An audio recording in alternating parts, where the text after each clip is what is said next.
How should I start this video?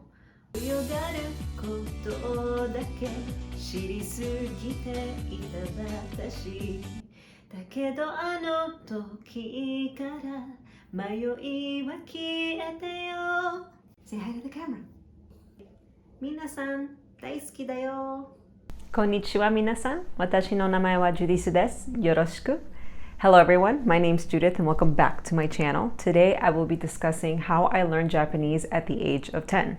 Now, I'm very excited about this topic because I was obsessed with Japanese when I was 10. I mean, that's the age I started to really be obsessed with the language. It was introduced to me by my stepdad. He works in the hospitality industry, and back then there were a lot of Japanese conventions that would arrive in Vegas, which I used to live in Vegas, and they would bring, or these businessmen would bring anime discs, and one of the companies was Pioneer. Pioneer is the publisher for Inuyasha.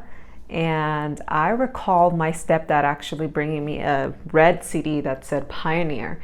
And back then I had one of those compact computers and I instantly inserted the Pioneer disc inside the computer and voila, one of the episodes or one of the anime inside that CD was actually Inuyasha. And so this was where I was introduced to the world of anime and the world of just Japanese in general. I watched the whole Inuyasha episode in English. There were only two episodes, and that was it. After that, you had to buy the DVDs. But the first two episodes were in English. But the ending, My Will, you saw it at the beginning of this intro, is actually the first ending of Inuyasha. So My Will is sang by a group of girls called Dream. I remember just being 10 and hearing the language and really truly getting obsessed with the language because I was blown away of how beautiful the language was. And I recall just showing it to my mom and asking her, what the heck is that? Like, what language is that? I want to speak that language. That started my journey of just learning Japanese. And after I heard the song My Will, I was obsessed. I asked my mom to take me to Borders and buy me a Japanese book, any Japanese book. And that started my journey on learning Japanese. For those of you that watch anime, you would understand that at the end of an anime, there's an ending song. There is English subtitles to the actual ending, and the ending is usually written in like romaji, which is just using the English alphabet, but in Japanese. I don't know how to explain that, but essentially you can read this out, but it's Japanese. We're pausing these endings to the anime songs at 10-second intervals.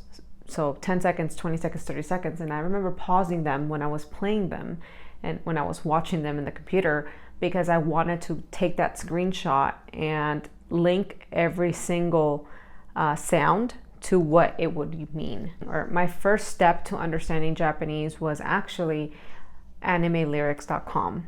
Animelyrics.com gives you an option to have on the left hand side the English romaji, on the right hand side the actual Japanese alphabet, and is a combination of hiragana and kanji.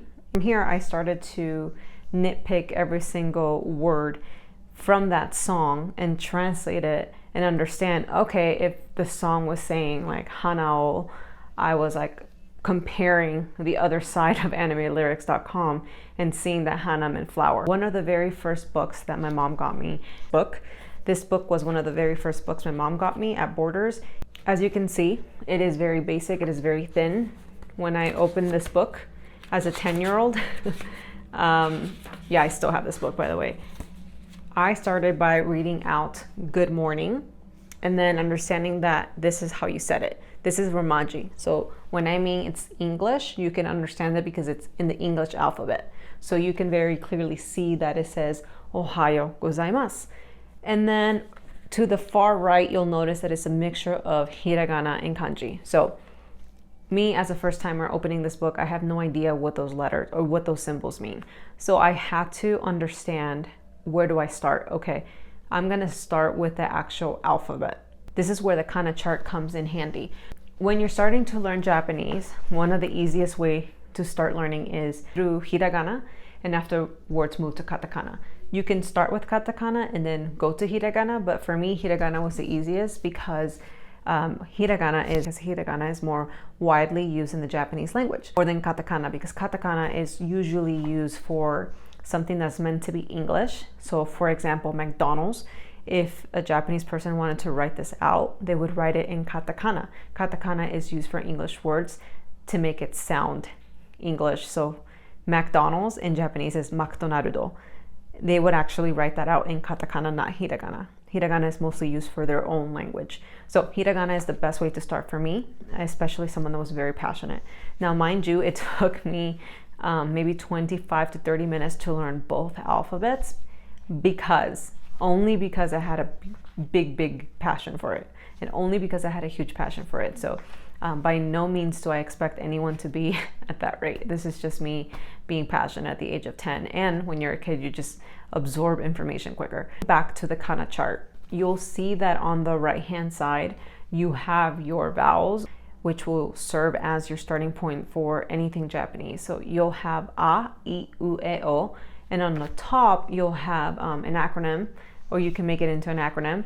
I don't remember the one I made up in elementary school because it was very difficult to memorize. But one of my good friends actually created one that was so freaking funny that to this day I still remember, and that's the one that stood. The one that she said is, you'll have your top letters, right? And these are stagnant. These are letters that remain the same. They will never change. So this is very important to know. American, kite, soar, to North American, homes. Mexican, young, rancheros, will, nap.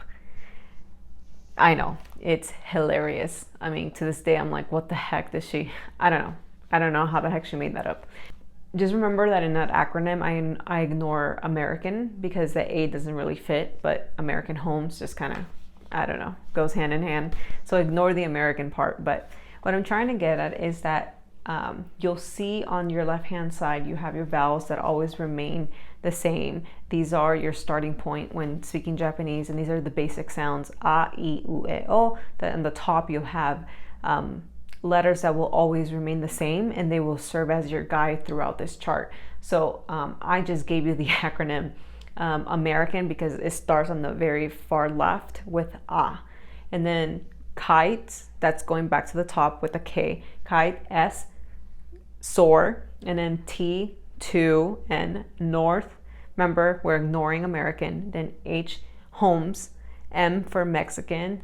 Y for young. R for rancheros. W for will. And is the very last one, which is an N for nap. Because I had such a passion for Japanese, I constantly started downloading LimeWire. I constantly started downloading anime songs. I do think that animelyrics.com was like my Bible, along with my very first book, which was this one. Moving on to my little mini dictionary, which looks really beat up.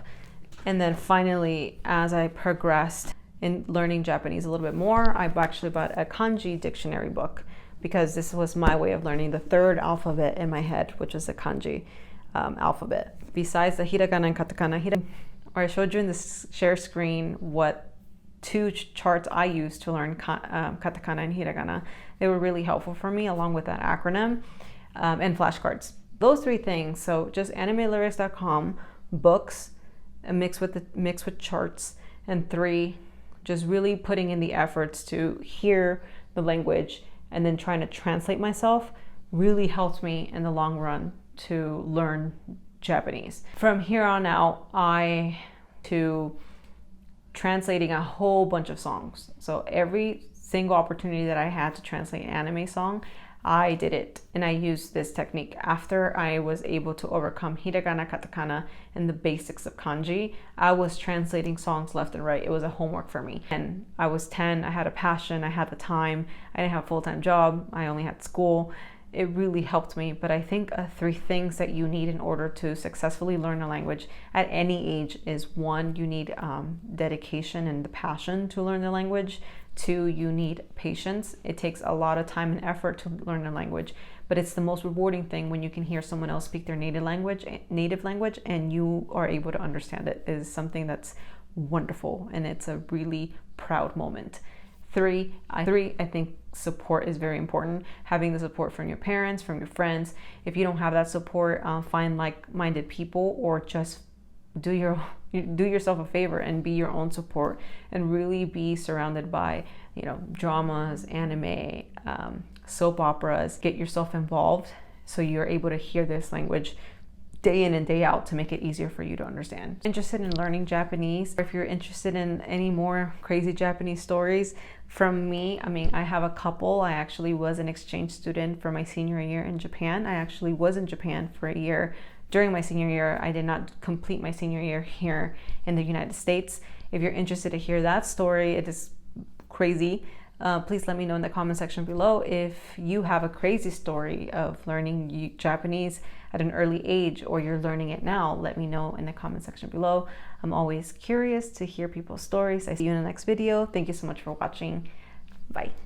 Alright, so while filming this video, I showed you guys this little tiny book that I've had for a long, long time, and I whipped it out so I can make this video because I thought about, oh my gosh, like, that's crazy. Someone was talking about Japanese language and, learning the Japanese language, and I was like, oh my god, I learned Japanese at the age of 10. It just hit me. Anyways, I was looking through this book and this fell out. How embarrassing, guys. I just finished recording a video on how I learned Japanese at the age of 10, and this is my handwriting, literally in the 5th grade. It is horrendous. Like, I gotta show you guys, but it's pretty bad.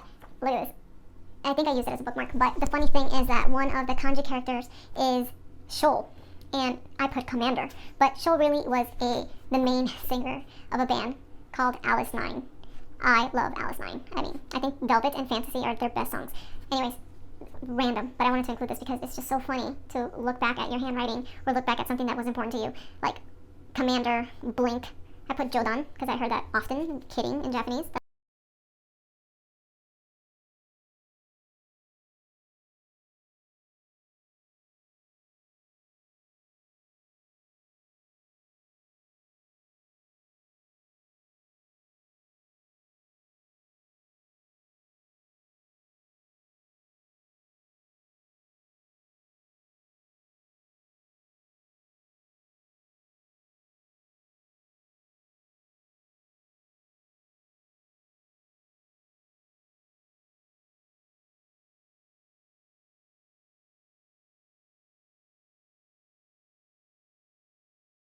In the long run.